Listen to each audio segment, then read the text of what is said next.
Hey guys, how's it going? Hope you're doing well. My name is Crown, and today I'm going to read you some very interesting stories that I hope that you're gonna love. And now, without further ado, let's go!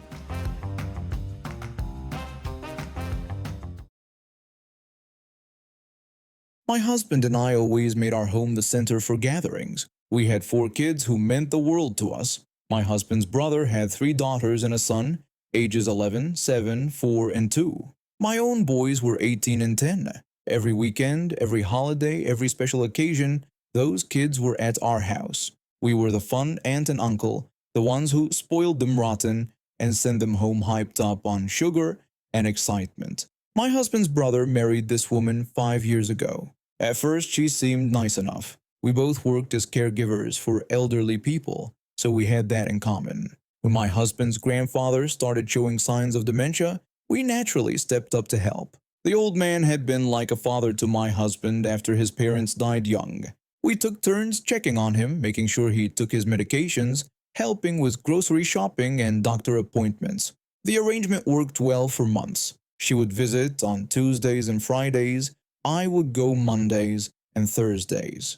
We kept in touch about his condition and any concerns. He was still mostly independent, just needed someone to keep an eye on things and help with the more complicated stuff. Then March happened. I was helping grandfather organize his mail when I saw the credit card statement. $21,000 in charges. My hand shook when I read through line after line of purchases.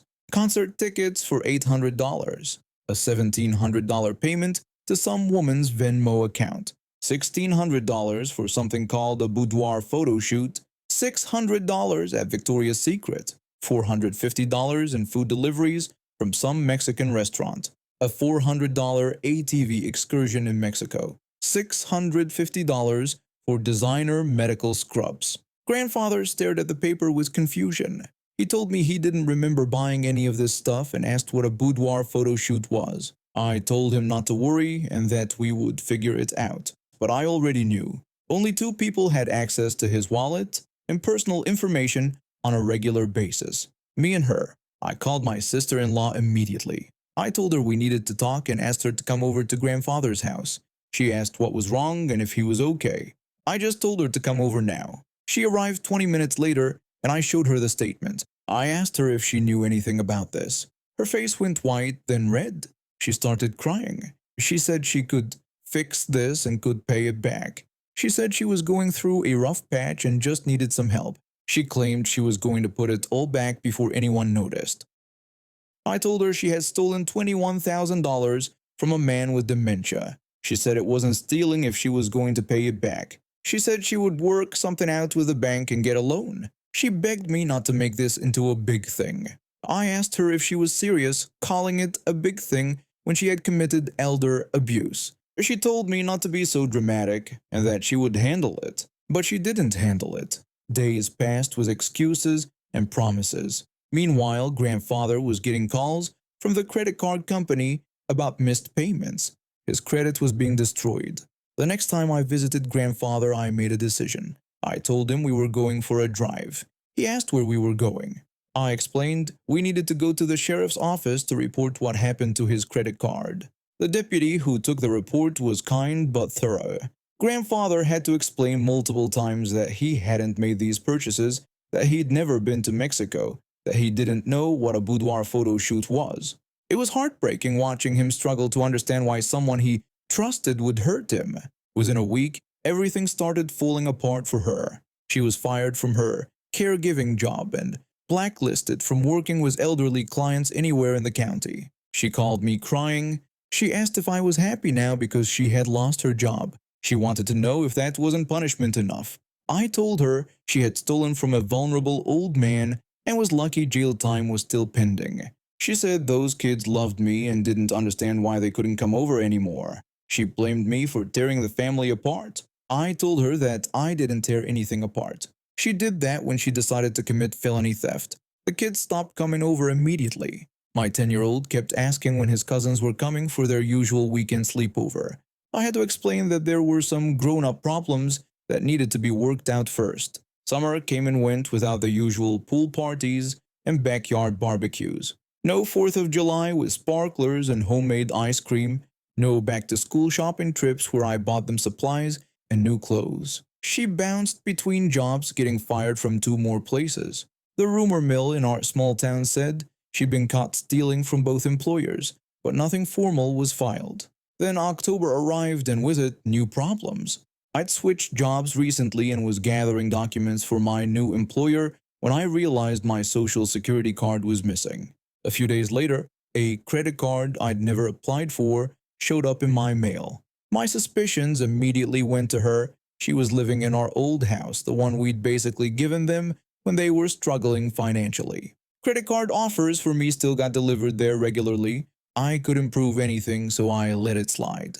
But I should have trusted my gut.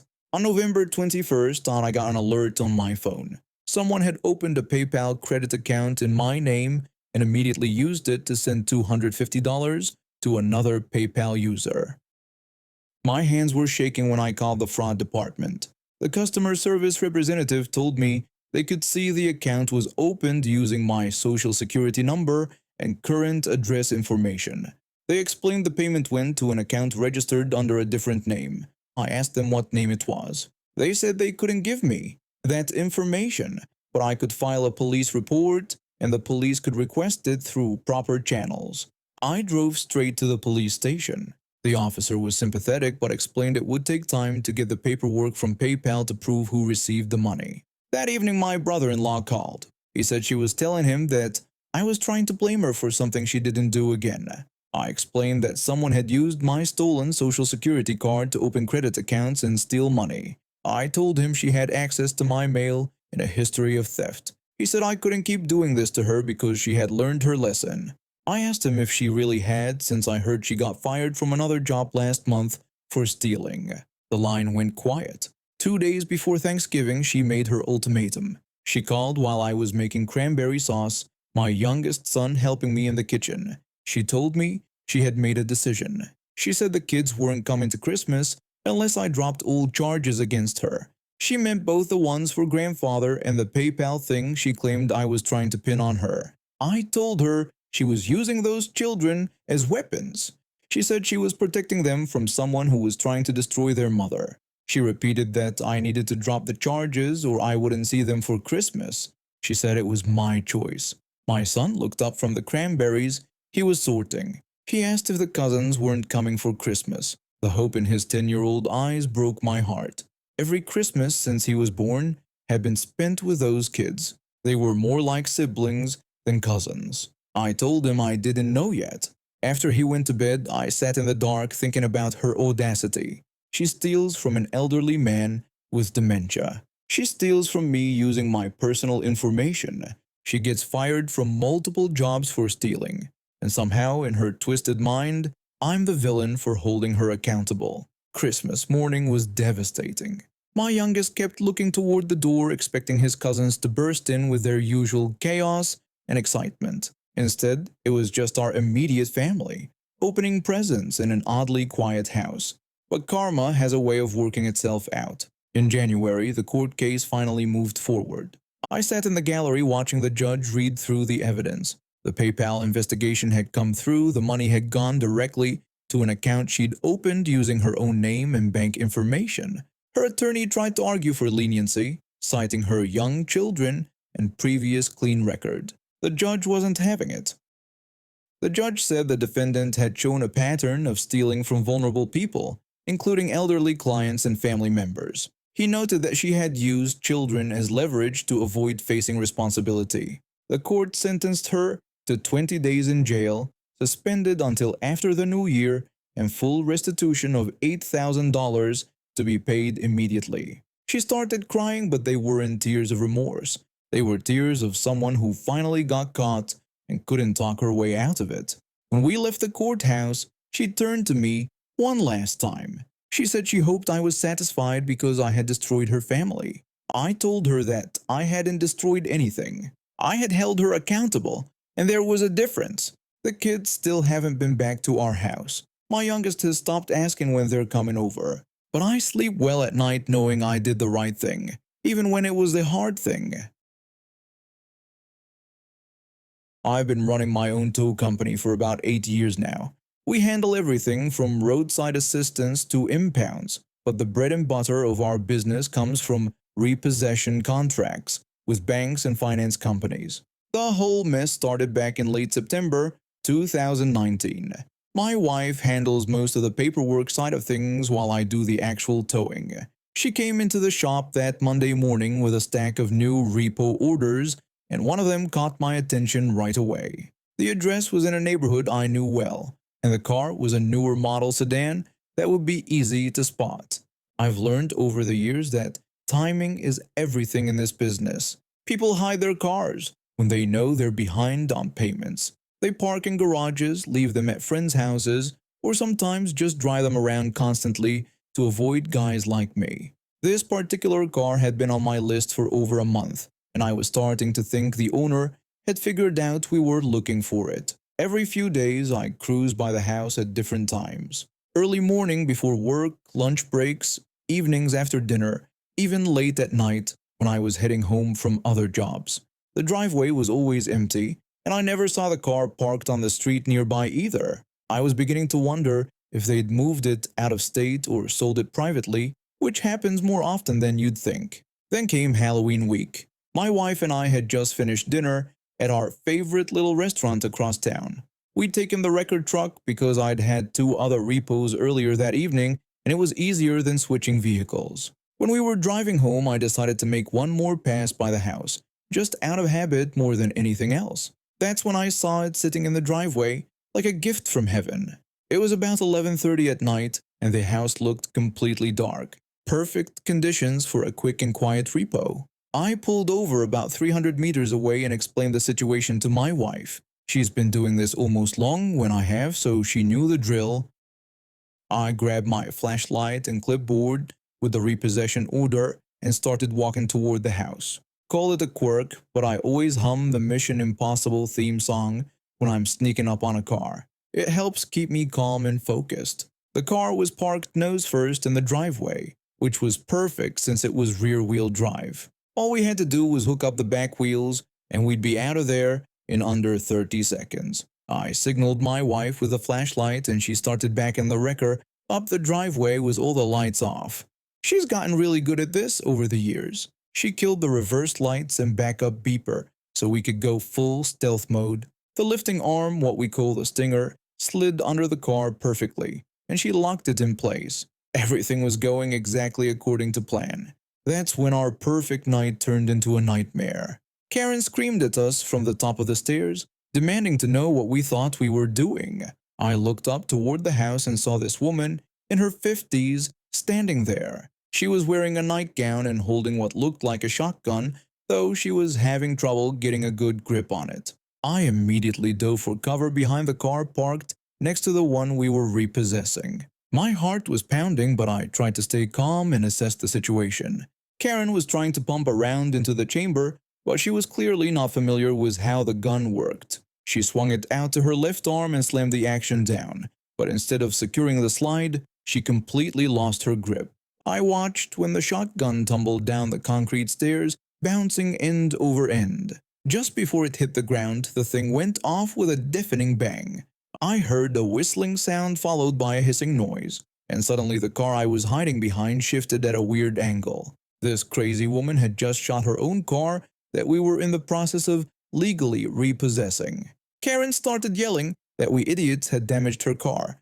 She was accusing us of damaging the vehicle when she was the one who'd just put a shotgun blast through the front tire. My wife was already on her phone calling the police while I drew my sidearm and tried to take control of the situation. I shouted at Karen to get on the ground immediately.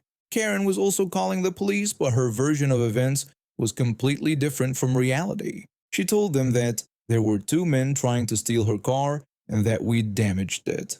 She didn't mention anything about firing a weapon or the fact that I was now holding a gun pointed in her direction. It was like she was living in some alternate universe where her actions had no results. Karen went back into her house, and I knew we had to move fast. The front passenger tire was completely flat from the shotgun blast, so I quickly threw 2 straps around the rear wheels to make sure the car wouldn't slide off the tow truck during transport. My wife had stepped out of the cab and was covering me with another firearm we keep in the truck for situations exactly like this one.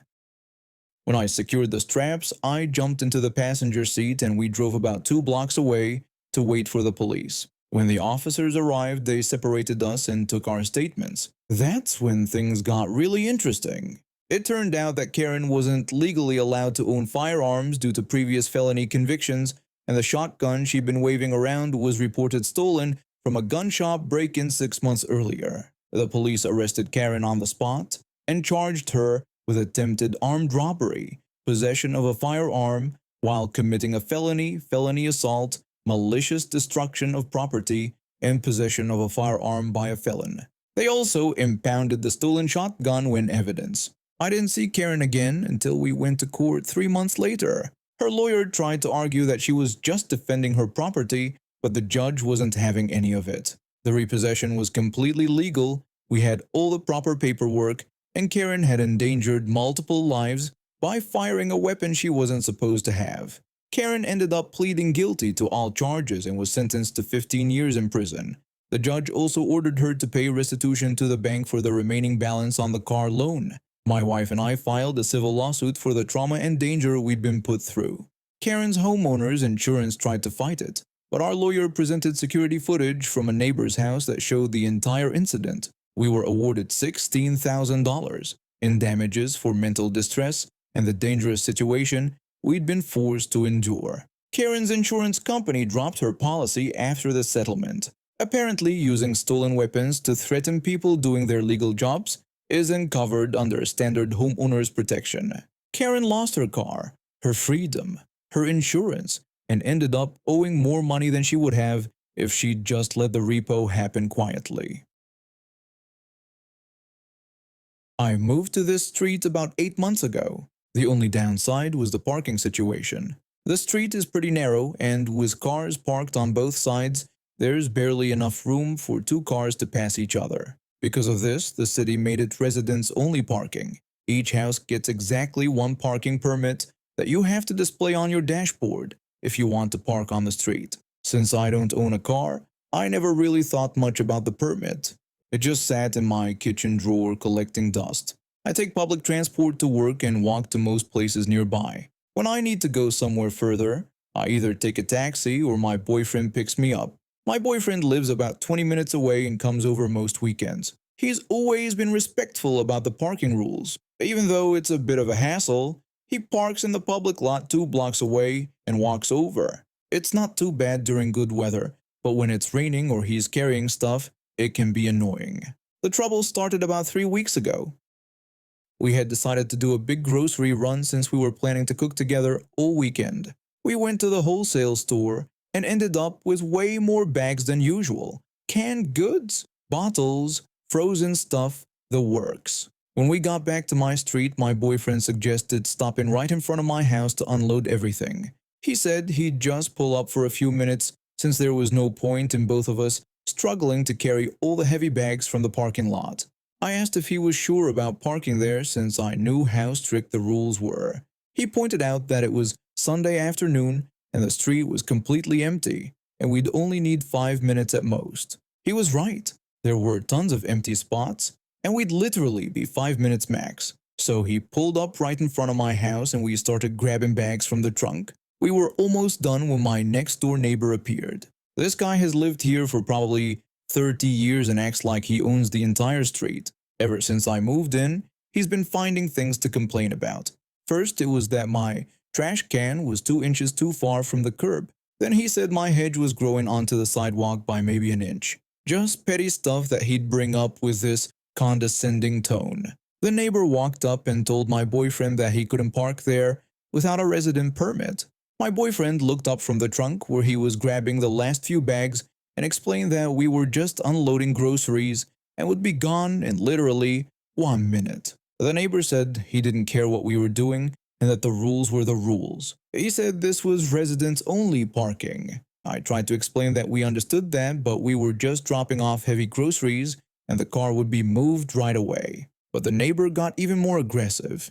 He accused us of blocking traffic and stealing spots from people who actually lived there and paid taxes there. I looked around the completely empty street. There wasn't a single other car moving, and there were at least 6 empty parking spots just on our block. I pointed out and that there was no traffic and asked what spots we were stealing since the street was empty. The neighbor said that wasn't the point.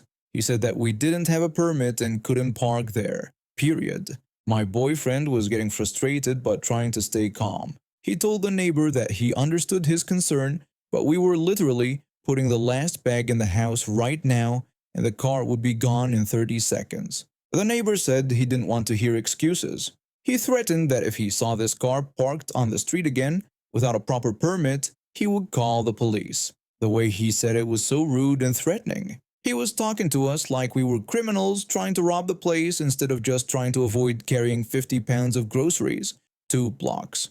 I said that seemed a bit extreme for a 5-minute grocery unload. The neighbor got even more worked up and said there was nothing extreme about it. He said that what was extreme was people thinking they could just ignore the rules whenever it was convenient for them. He added that this was a nice neighborhood, and they intended to keep it that way.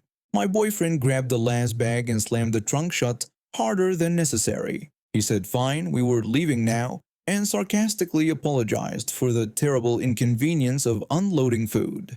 The neighbor just told him to make sure it didn't happen again. When my boyfriend got in the car, I could see he was really annoyed. I felt bad that he had to deal with that nastiness just for trying to help me with groceries. After he drove off to the parking lot, I went inside and kept thinking about how unreasonable the whole thing was. I mean, I get that rules are rules, but a little common sense and basic human decency should apply too, right? That's when I remembered the parking permit sitting in my kitchen drawer. I'd never even looked at it closely since moving in. I pulled it out and started reading the fine print. It just said that residents of the address were entitled to park 1 vehicle on the street and that the permit needed to be displayed. I started wondering if there were any restrictions on whose car could use it. Like, did it have to be registered to me or to someone living at my address? I decided to do some research. I called my friend whose husband is a police officer. I explained the situation and asked if she could find out the exact rules about the parking permits. She said she'd ask him when he got home that night and that she was pretty sure the permits just went with the address, not specific people or cars. She called me back a few hours later and told me what her husband had said. According to him, when you had a valid permit for your address, any car could use it. It didn't matter whose name was on the registration or who was driving. The permit was tied to the house, not to specific people. That's when the perfect plan formed in my head. The next weekend, when my boyfriend came over, I handed him the permit. He asked what it was, and I explained that it was my parking permit. I told him that it turned out I could let anyone use it when I was the resident, so now he could park right in front of the house whenever he wanted. He asked if I was serious and whether this would actually work. I told him that according to the rules, yes, 1 permit per household, and this household was giving him permission to use it. So he put the permit on his dashboard and parked right in front of my house. We were both a little nervous at first, waiting to see if the neighbor would come storming out. But nothing happened. The next morning I saw the neighbor come out to get his newspaper. He looked at my boyfriend's car, walked over to look at the dashboard, and I watched his face change when he saw the permit. He stood there for a good 30 seconds, just staring at it, probably trying to figure out if there was anything he could complain about. Since then, my boyfriend parks there every single weekend. The neighbor has walked by and looked at the car multiple times, and I can tell it's driving him crazy that he can't do anything about it. A few times I've seen him standing at his window just staring at the car. Last weekend, he finally couldn't contain himself anymore. I was watering my plants in the front yard when he came over. He said that the car was there an awful lot for someone who didn't live here. I simply agreed and said my boyfriend visited on weekends. He pointed out that my boyfriend was parking there now. I agreed again and said he had a permit. The neighbor asked how he could have a permit if he didn't live there. I explained that I had given him mine since I didn't have a car and figured why let it go to waste. The neighbor said that couldn't be legal. I told him that actually it was and that I had checked with the police. I explained that when you're a resident, you can authorize anyone to use your permit. He opened and closed his mouth a few times like he wanted to argue but couldn't think of anything to say. Finally, he just said he didn't like it. I told him that was okay, he didn't have to like it, but there was nothing wrong with it either. He walked back to his house without another word. And now we have reached the end of today's stories. Thank you for watching, and see you next time.